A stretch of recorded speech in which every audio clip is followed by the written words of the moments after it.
오늘 말씀 이사야서 17장 말씀을 통해서 지으신 이를 바라보라 라는 제목으로 하나님의 말씀 함께 나누겠습니다.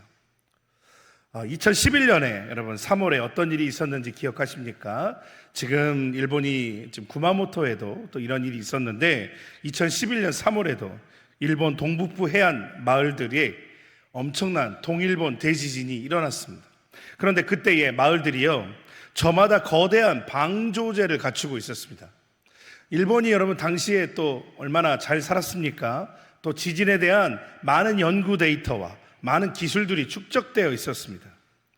그래서 수십 년간 쌓인 지진과 해일 데이터를 근거로 방조제의 높이를 설정을 했고요, 사람들은 이 정도 높이면 충분하다라는 계산으로 콘크리트 벽을 세운 콘크리트 벽을 의지했습니다. 그러나 그해 3월 11일 대지진과 함께 몰려온 쓰나미가 어떻게 됐습니까? 그 계산을 완전하게 가볍게 뛰어넘는 모습을 보았습니다. 저도 그때 당시에 영상을 보면서 참 너무 충격을 받았던 것들이 마치 땅이 두부처럼 무너지는 걸 봤어요. 대지진이 일어나니까 인간의 무슨 어떤 구조물이고 뭐고 아무 소용이 없더라고요. 정말로 여러분, 사람들이 절대적으로 그 계산을 하면서 믿었던 방벽이요, 정말 그 대지진 앞에, 자연의 그 재해 앞에, 쓰나미 앞에 무용지물이 되는 것을 보았습니다. 그리고 그 벽 뒤에 숨어있던 마을들은요, 순식간에 물에 잠겨버렸습니다. 여러분, 방조제를 세우는 것이 나쁜 일이 아니라 문제는 뭐냐면 그 벽을 완벽한 안전으로 믿어버린 사람들의 마음이었습니다. 오늘 본문을 제대로 이해하려면요, 오늘 조금 더 구체적인 역사의 자리로 들어가야 되는데요, 주전 735년경 아랍왕 르신과 북이스라엘 왕 베가는 무섭게 세력을 확장해오는 아수르 제국에 맞서서 군사동맹을 맺었습니다. 아수르가 너무 강하니까 그렇게 한 거죠. 그런데 이 동맹에 남유다까지 끌어들이려고 했어요. 그리고 유다왕 아하스가 처음에는 거절하죠. 그리고 아예 군대를 몰아서 그래서 예루살렘을 포위하고 왕을 갈아치우려고 했습니다. 그리고 오늘 이 본문 1절이 바로 그러한 곳이 있는 수도 다메섹을 향해 심판을, 다메섹을 향한 경고라 라고 말씀을 시작하며 열어주십니다. 다메섹에 당한 경고라고 이렇게 말씀하셨죠? 그런데 그 다메섹이 어떻게 됩니까? 무더진 무더기가 될 것이라고 경고하십니다. 근데 여기에 경고로 번역된 마사라는 히브리어 단어가 있는데, 원래는 짐, 곧 등에 지고 나르는 무거운 짐, 또 열국을 향한 심판의 신탁을 여는 용어로 계속해서 사용이 됩니다. 이사야 13장부터 23장까지 계속해서 등장을 하는 단어입니다. 그러니까 하나님께서 그들에게 경고를 하고 계시는 거예요. 계속해서 큰 등에 지고 나르는 무거운 짐을 지고 앞으로 가게 될 것이라고 하는 거죠. 여러분, 이 본문을 통해 하나님이 오늘 우리에게 말씀하시는 것이 무엇일까? 내려주시고요. 여러분, 이 말씀을 통해서 하나님이 말씀하시는 것은 오늘날 우리의 일상 속에서도 끊임없이 우리들은 무엇을 쌓았습니까? 나름대로 계산한 방조제를 쌓습니다. 그렇잖아요. 이 시대가 여러분 얼마나 위험하죠? 우리에게 안전한 것이 무엇이 있습니까? 그렇죠? 외국인들이 지금 우리나라를 엄청 안전한 나라라고 평가를 한대요. 정말 아이러니잖아요. 북한을 위에 두고 있는 우리나라인데 안전한 나라라고 하죠. 다 여러분 나름대로 쌓아놓은 방조제 때문일 것으로 봅니다. 우리의 삶도 마찬가지죠. 나름대로 아까 일본이 그랬던 것처럼 방조제를 계산해서 다 쌓아놓고 살아가고 있습니다. 그런데 우리 모두를 향해서 하나님은 오늘 이 말씀으로 우리를 초대하십니다. 오늘 본문 말씀을 통해서 우리의 인생을 지키기 위해서 가장 의지하고 있는 저와 여러분만의 다메섹과 견고한 성읍이 무엇인지를 조명하게 하실 때에 우리 그것을 함께 바라보시고, 그것이 아니라 그 너머에 계시는 하나님의 은혜를 바라볼 수 있는 저와 여러분이 되시기를 간절히 소망합니다. 자, 오늘 함께 본문 속에서 그 답을 한번 찾아가 보겠습니다. 자, 첫 번째로 요새가 무너질 때 우리는 반석을 바라본다는 사실입니다.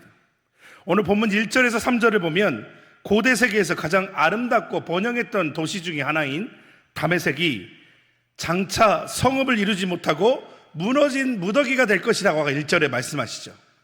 여러분, 오늘 우리가 생각하는 도시들이 있잖아요. 화려하고 그런 도시들. 여러분, 그러한 도시들도 어떨까요?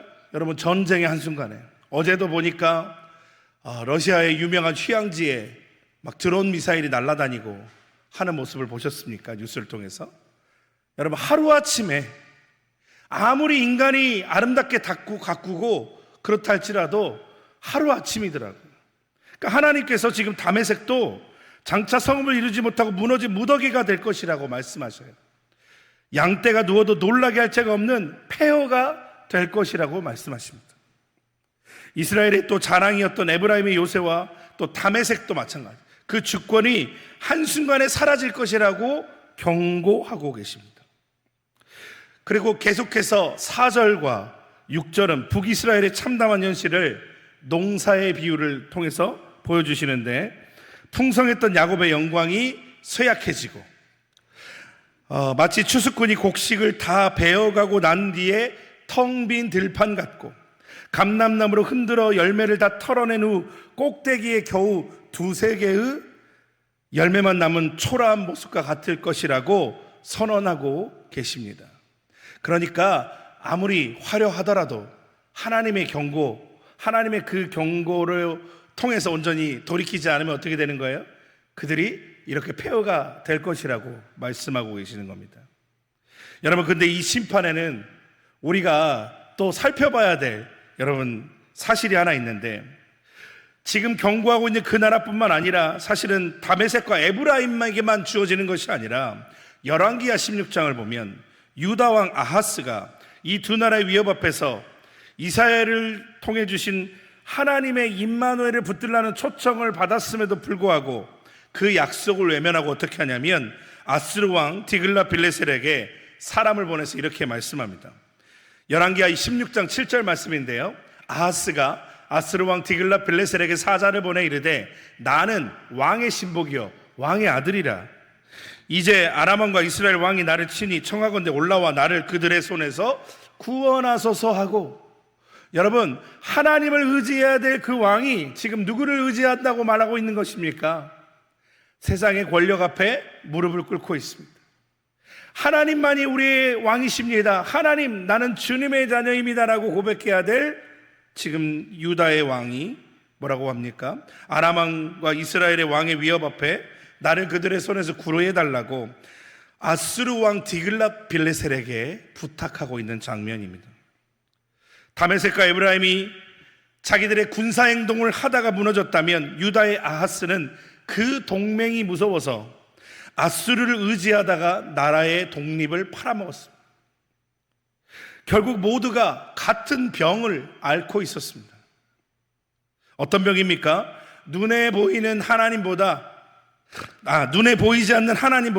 눈에 보이는 병거와 군대를 든든하게 보는 그런 병입니다. 여러분, 에레미야는 이 병을 에레미야서에서 이렇게 진단합니다. 에레미야서 17장 5절과 7절입니다.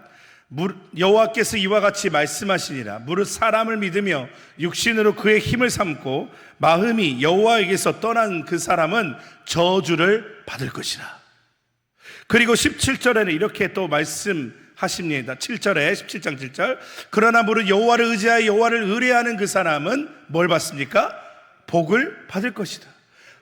여러분, 그러니까 하나님, 보이지 않는다고 해서 하나님을 의지하지 않는 자들은 어떻게 됩니까? 저주를 받습니다. 그러나 비록 우리의 눈앞에 보이지 않지만 세상보다 크신 하나님을 바라보는 자들은 어떻게 됩니까? 복을 받는다고 분명하게 말씀하고 계시는 것입니다. 여러분, 하나님께서는 때때로요, 그래서 우리의 삶에서 다메섹의 멸망과 같은 무너짐을 허락하시거나 의지하는 것들을 흔드십니다. 저와 여러분이 열심히 쌓았던 방조제를 막 흔드시는 거예요. 그래서 어떻게 하시냐? 우리의 시선을 하나님 당신에게로 돌리게 하시는 것입니다. 우리가 하나님보다 더 의지하는 것들이 있습니다. 여러분, 우리가 살아가다 보면 늘 우리가 하나님만 바라보면 좋겠습니다. 그런데 그렇지 않을 때가 순간이 오더라고요. 정신없이 세상 속에서 살다 보면 어느샌가 하나님을 의지하는 게 아니라 세상에서 나를 지켜주는 것들이라고 생각하는 눈에 보이는 것들을 의지하기 시작합니다. 그런데 여러분, 하나님이 그걸 흔드시는 거예요. 여러분, 그걸 왜 흔드신다고 오늘 말씀하시냐면, 내 손으로 붙잡고 있던 그 썩은 동아줄이 끊어져야만 비로소 하나님이 우리를 향해 뻗어 계신 구원의 손길을 붙잡을 수 있다라고 말씀하시고 계시는 것입니다. 우리가 나름대로 하나님보다 눈에 보이지 않는 하나님보다 더 든든하게 여기고 있는 것들, 여러분, 그런 것들이 여러분 안에 지금 혹시 있지는 않는지를 성령께서 조명하여 주시기를 소망합니다. 혹시 우리 안에 그런 것들이 있다면 오늘 이 밤에 하나님, 나 주님 앞으로 돌아가고 싶습니다라고 결단하는 이 밤 되시기를 소망합니다. 여러분, 지금 저와 여러분이 지금 가장 안심하고 있는 안전지대는 무엇입니까? 만약 내일 아침 저와 여러분이 의지하던 그 직장이나 그 통장이나 그 계좌나 어떤 의지하고 있는 것들이 있다면, 그 건강이나 그 인간관계가 흔들린다면 여러분, 저와 여러분은 어떻게 반응하시겠습니까? 물론 여러분, 그런 상실 앞에서 흔들리고 아파하는 건요, 지극히 당연한 반응입니다. 그렇죠? 아파해야 됩니다. 흔들리면 우리가 힘들어하는 것입니다. 그러나 문제는 그 흔들림 자체가 아니라 그 흔들림 뒤에 우리가 어디를 향하게 되느냐의 문제인 겁니다. 우리의 삶을 흔드시는데도 여전히 그것을 어떻게든 메꾸려고 다가가는 모습으로만 살아가는 것은 아닌가? 그때 빨리 깨닫고 하나님 앞으로 더 나와와야 되는데, 하나님을 바라보아야 되는데, 여러분, 그때 하나님께서 이 말씀을 주신 것입니다. 저와 여러분을 오늘 이 말씀을 통해 다시 한번 주님을 바라보게 하십니다. 거짓된 안전지대가 흔들릴 때 두려워하지 않기를 바랍니다. 그것은 우리를 멸망시키려는 것이 아니라 영원히 흔들리지 아니하시는 영원한 우리의 피난처가 되시는 그리스도 안으로 우리를 초대하시는 은혜의 신호탄인 줄로 믿습니다. 내 손에 거친 거짓된 요새가 무너지는 것을 두려워하지 마시고 영원한 반석이신 하나님의 품으로 피하여 참된 평안을 누리는 저와 여러분이 되시기를 간절히 소망합니다. 아멘. 자, 그렇다면 이 무너짐은 결국 우리를 어디로 이끌어 갈까요? 두 번째는, 내가 심은 것이 헛될 때 우리는 지으신 이를 바라보게 된다는 것입니다. 오늘 본문을 자세히 보면 4절과 7절과 9절에 그날에라는 표현이 3번 반복됩니다. 4절과 9절은요, 심판의 참혹함을 그리는 그날입니다. 그런데 한복판에 자리한 7절과 8절은 전혀 다른 그림을 우리에게 보여주십니다. 7절과 8절, 자, 우리 함께 읽어보실까요? 시작. 그날에 사람이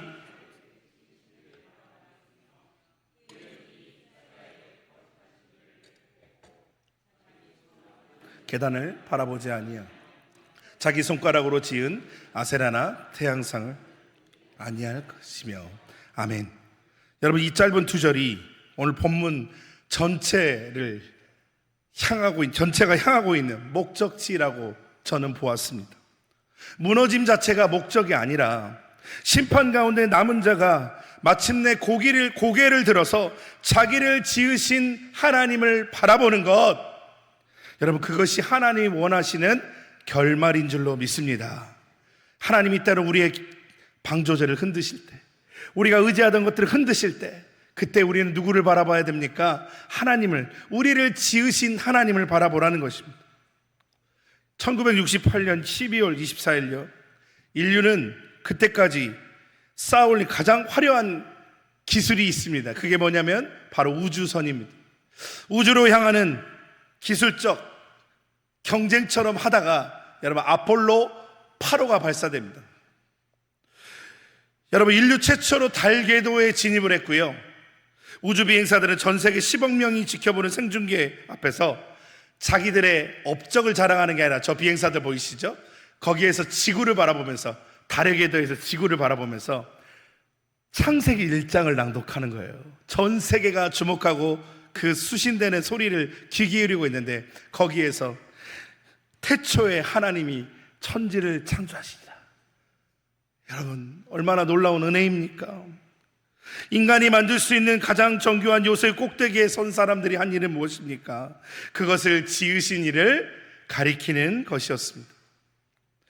여러분, 이 우주 비행사들처럼 했으면 참 좋았을 텐데 왜 이스라엘은요 그 지경까지 이르렀을까? 10절과 11절에서 이렇게 답하죠. 내가 내 구원의 하나님을 잊어버리며 능력의 반석을 마음에 두지 아니한 까닭이라. 잊어버렸다는 것입니다. 하나님을 잊어버렸다는 거예요. 세상 속에서 살아가다가 이것저것에 치이면서 여러 가지 것들을 의지하면서 우리가 살아가다 보니까 진짜로 우리의 반석이 되시는 구원의 하나님을 잊어버렸습니다. 광야에서 우리를 건지신 하나님, 우리에게 목마를 때마다 물을 주시고 만나와 메추라기를 통해서 먹이시고 우리를 그 홍해를 건너게 하신 그 구원의 하나님을 잊어버렸다는 거예요. 여러분, 저와 여러분도 어떻습니까? 하나님을 만나기 전에 우리는 어떤 삶이었습니까? 암흑과 같은 인생의 그런 어두운 터널을 통과하고 있는 저희들 아닙니까? 그런데 주님의 은혜로 우리가 하나님 앞에 예배하며 하나님을 찬양하며 우리의 삶에 어떠한 역경과 환경이 있어도 주님 때문에 기쁜 마음을 갖게 되고 그러한 은혜가 우리에게 있지 않습니까? 그런데 우리가 세상에서 이리저리 치여서 살다 보니까 우리가 자꾸 세상에 실제적으로 마치 우리를 도와주는 것 같은 것들을 의지하다 보니까 구원의 하나님을 잊어버렸다는 거예요. 그리고 그 반석을 마음에 두지 않게 됩니다. 이전에는 어떤 일을 하든지 간에 하나님께 의지합니다. 하나님 어떻게 할까요? 하나님 나 이거 이렇게 하면 될까요? 하고 의지하며 기도했습니다. 그런데 언젠가부터 우리의 모습이 어때요? 기도하지 않는 거예요. 그냥 이전에 해왔던 것처럼 나에게 이런 게 있으니까 그냥 자연스럽게 해결해 나갑니다. 다 해결하는 거예요. 내게 있는 돈으로 하고 내게 있는 시간으로 하고 내게 있는 재능으로 합니다. 네, 여러분, 그렇게 하는 것이 자연스러워 보입니다. 그런데 그렇게 하다 보니까 어떻게 되는 거예요? 구원의 하나님을 잊어버린다는 거예요. 여러분, 이스라엘은 구원의 하나님을 잊고 그 빈자리를 채우려 기뻐하는 포도나무를 심었습니다. 이방의 나뭇가지를 접붙였습니다. 많은 학자들은 이것을 가나안의 풍요 종교와 관련된 표현으로 이해합니다. 결국 하나님보다 다른 힘을 의지하는 삶을 가리키고 있습니다. 그러니까 어느샌가 우리가 그렇게 살아가다 보니까 정작 하나님을 믿으면서 다른 것을 막 더 의지하게 되는 거예요. 여러분, 많은 청년들이 타로 카드를 의지합니다. 마음이 심란할 때 타로 카드한테 가서 하죠. 요즘, 그런데 여러분, 청년들은 그렇게 하는데 요즘 중고등학생들, 초등학생들 뭘 의지하는지 아세요? AI한테 가서 물어봅니다. AI는 다 대답해 주거든요. 그러니까 AI한테 가서 물어봐요, 여러분. 그래서 AI를 의지하기 시작합니다. 여러분, 지금 이것이 이 이스라엘의 지금 이 모습이 어쩌면 지금 우리 시대에 뿌리 깊이 내려있는 우리 신앙인들의 모습은 아닌가. 어느새 구원의 하나님을 잊어버리고 우리들이 기뻐할 포도나무를 또 이방에 접붙인 그 나뭇가지들을 접붙이고 있는 것은 아닌가. 하나님의 자리에 있던 것이 어느샌가 하나님 앞에 묻던 것이 자꾸 우리가 다른 것을 물어보는 것은 아닌가. 그토록 공들여 심었습니다. 그런데 11절 하반절에 그 결과가 어떻게 나옵니까? 추수하는 날에 농작물이 없어지리니 근심과 심한 슬픔뿐이라. 그러면서 여러분, 신약성경이 사도 바울이 이 심고 거두는 원리를 똑같이 증언하는데 갈라디아서 6장 7절입니다. 우리가 너무 잘 아는 말씀이죠. 스스로 속이지 말라. 하나님은 업신여김을 받지 아니하시니 사람이 무엇이대로 심든지 그대로 거두리라. 아멘. 여러분, 믿음을 심으면 믿음이 나오는데 불신을 심으니까 뭐가 나옵니까? 저주가 나옵니다. 열매가 맺혀지지 않습니다. 수고한 것들이 헛된 열매, 수확이 나오는 것입니다. 여러분, 우리가 분명히 해야 될 것은 뭘까요? 여러분, 지금 오늘 본문 말씀이 지적하고 있는 것은요, 포도나무를 심지 말라는 게 아니에요. 여러분, 노력하지 말라는 게 아니에요. 그것을 하기 위해서 여러분이 자격증 따는 걸 뭐라고 하는 게 아닙니다. 그것을 하기 위해서 여러분의 나름대로의 안전 자산들을 들여놓는 걸 뭐라고 하는 게 아닙니다. 지금 우리가 기억해야 될 것은 하나님이 성실히 일하고 자녀를 가르치고 미래를 준비하는 것은 너무나 중요한 일입니다. 그 자체가 문제가 아니에요. 열심히 자녀를 가르쳐야죠. 그런데 중요한 건 뭐냐? 그 열매가 우리를 구원해 줄 것이라고 믿게 된다는 거예요. 하나님을 온전히 의지하지 않으면 어느 순간 우리가 노력하는 것들을 하나님의 위치에 올려놓고 하나님을 바라보지 않게 된다는 것입니다. 구원의 하나님을 잊어버린다는 거예요. 스펙과 자격증이나 주식계좌와 자녀의 성적표, 여러분 그 자체는 하나님이 주신 선물입니다. 문제는 그것이 하나님의 다시 자리를 대신할 때가 문제인 겁니다. 여러분 퇴근길 지치고 피곤한 마음을 달래기 위해서 저와 여러분이 요즘에 가장 먼저 켜는 것은 무엇입니까? CBS 방송 틀어놓으십니까? 새롭게 하소서 간증을 들으면서 찬양을 틀어놓고, 그런데 어느샌가 여러분 우리가 만약에 그것이 아니라 유튜브를 켜고 주식앱을 들여다보고, 그래서 여러분 공동체 성경 읽기가 있는 것입니다. 퇴근하고 지친 몸을 이끌고 오셔서 공동체 성경 읽기 링크를 누르십시오. 하나님의 말씀이 여러분을 위로할 줄로 믿습니다. 아멘. 여러분 우리 하나님을 향한 묵상입니까? 실패와 좌절로 내 인생의 밭이 엉망이 된 것 같은 그 순간이야말로 굽어있던 고개를 들어 십자가의 주님을 바라볼 수 있는 완벽한 타이밍인 줄로 믿습니다. 내가 심고 가꾼 것들의 실패 앞에서 절망하는 것이 아니라 시선을 들어서 나를 지으시고 구원하신 하나님의 은혜를 온전히 바라보는 저와 여러분 되시기를 간절히 소망합니다. 자, 이제 세 번째로 저녁의 두려움 속에서 우리는 다스리시는 일을 바라봅니다. 이제 본문 12절부터 14절은 이 본문의 무대를 넓혀서 이스라엘을 위협하던 열방의 운명을 묘사합니다. 지금 쳐들어오고 있는 아수르 제국 같은 그런 나라들의 운명입니다. 슬프다 많은 민족이 소동하였을 때 바다 파도가 치는 소리같이 그들이 소동했다라고 말씀하시죠. 그런데 13절에서 어떻게 하십니까? 13절 말씀 보니까 하나님이 그들을 뭐 하셨어요? 꾸짖으신대요. 그들이 많은 물이 몰려옴 같지 않아 주께서 그들을 어떻게 하세요? 꾸짖으시니.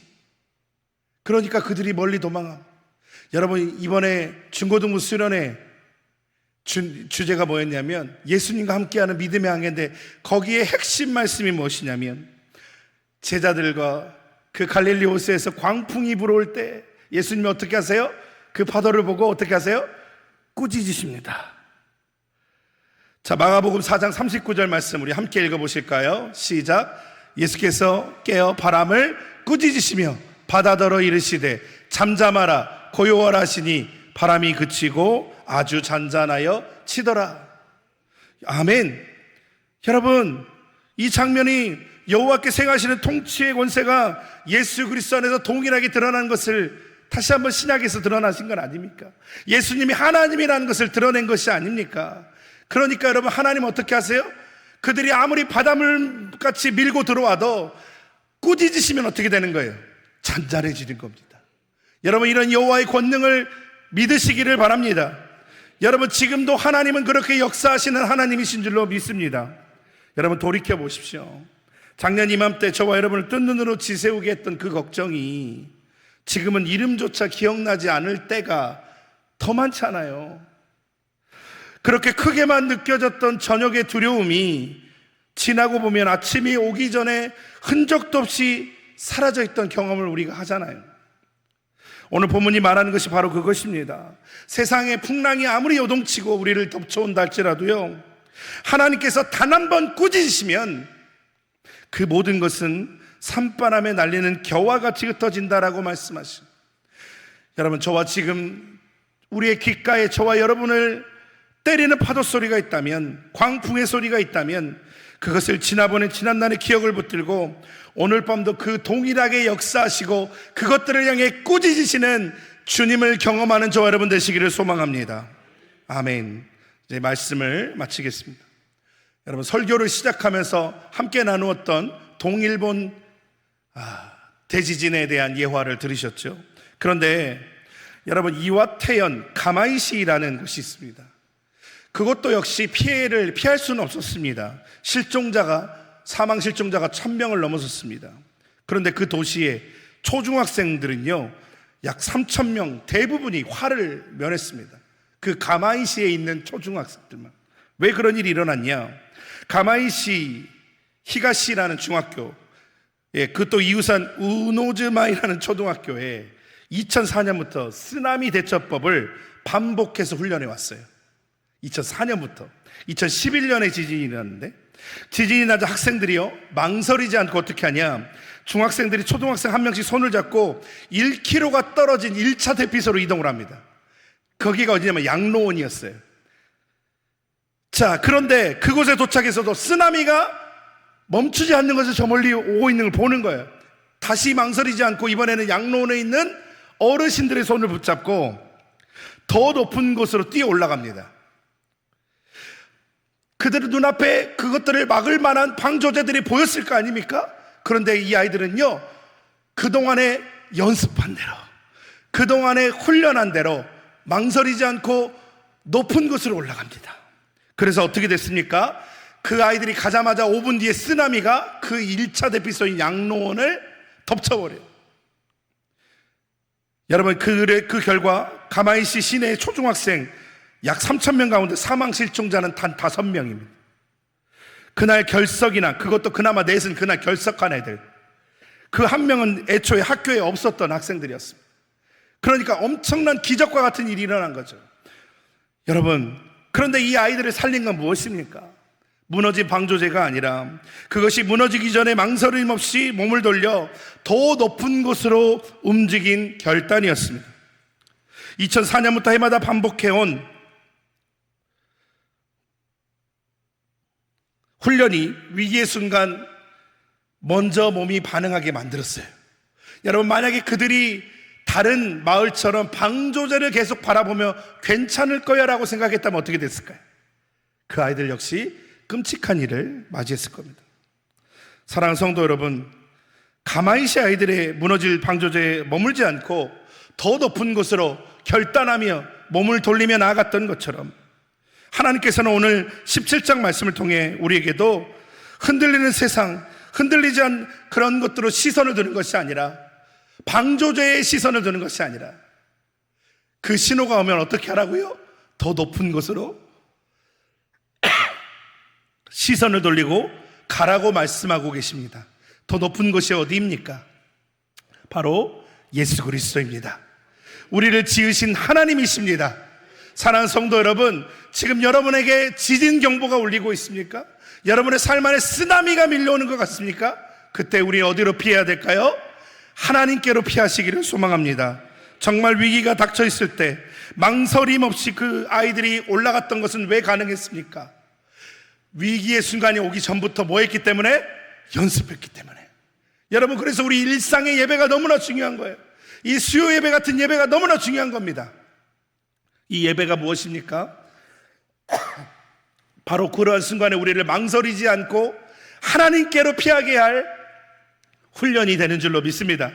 하나님을 찬양하고 날마다 우리 주님을 예배하고 주의 말씀을 듣고 말씀을 읽고 묵상하며 기도하며 찬양하는 일, 여러분, 그것이 우리의 삶 안에 배어 있을 때 큰 위기 앞에 우리도 망설이지 않고 하나님께로 피하게 되는 놀라운 은혜가 있을 줄로 믿습니다. 그 반석으로 피하게 될 줄로 믿습니다. 여러분, 사도 바울이 그 참된 반석이 누구인지 말씀합니다. 고린도전서 10장 4절입니다. 함께 읽으실까요? 시작. 다 같은 신령한 음소를 마셨으니 이는 그들을 따르는 신령한 반석으로부터 마셨음에 그 반석은 곧 그리스도시니라. 아멘. 여러분, 방조제는 무너질 수 있지만 우리의 영원한 반석이신 그리스도는 무너지지 않는 줄로 믿습니다.